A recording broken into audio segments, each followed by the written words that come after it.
in the morning and are thankful for the new day. Amazing. To start afresh, to start anew, to put all our wrongs back. Toastmasters, Toastmaster of the day, and dear guests, good evening. Good evening. Growing up as kids, we normally have our parents to take care of us, to bring us up, to protect us, to make sure we are guided and go through life smoothly.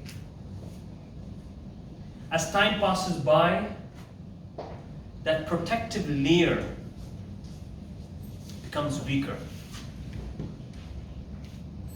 We need to start working and fending for ourselves. We realize villains, bad guys, don't exist only in movies, but also in real life, in the form of our managers, in the form of our colleagues, and sometimes in the form of our better house.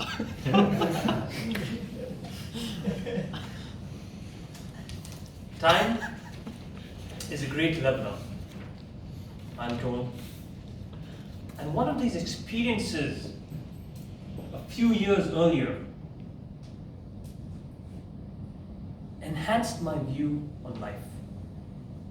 My grandma, who took care of me for 3 years, was not keeping well. And I had to accompany her to the hospital. Now, this hospital was not any hospital. It was a hospital, it was a care center where people in their last stage of life were either brought in or literally abandoned. It was where you would meet people in their 20s, people in their 50s, people in their 80s, from different walks of life, like we're gathered here, from different lifestyles,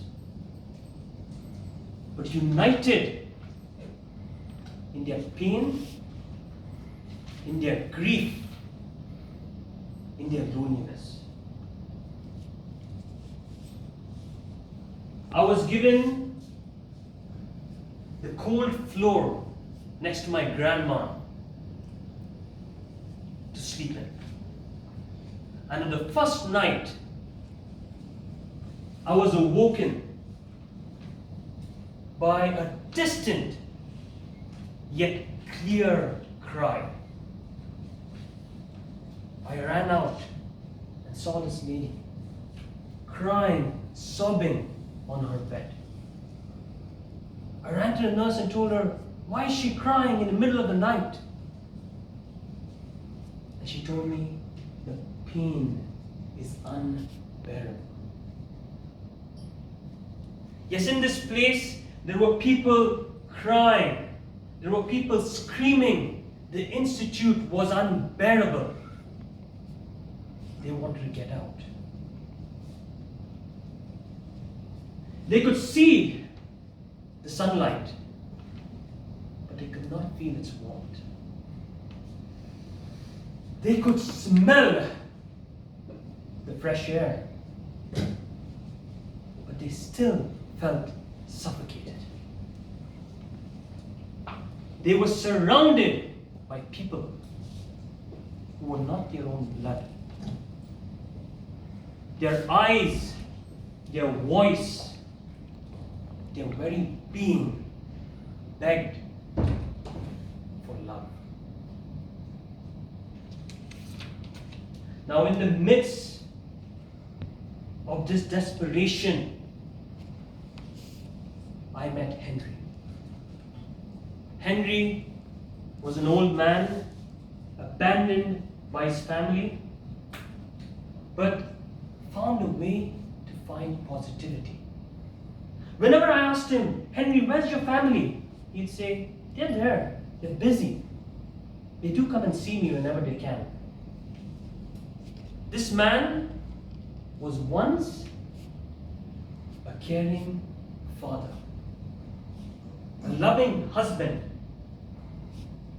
but his own were not there for him in his most trying times.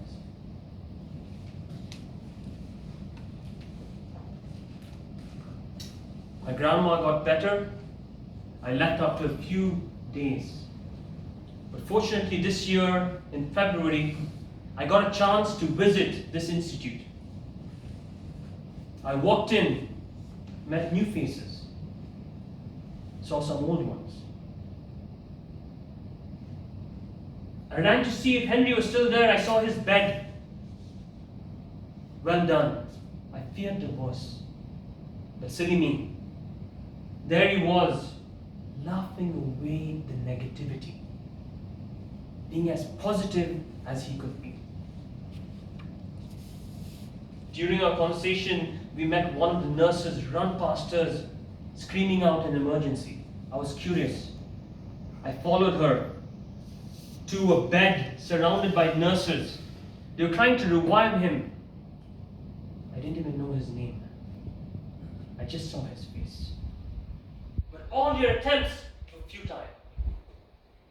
As time passed, he drifted away from us, further and further. A man in his dying moments with not one of his loved ones by his side.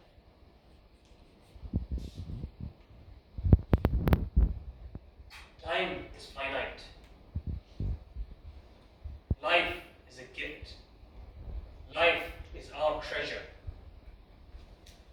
Let us introspect and bring out that little Henry in all of us. Back to you.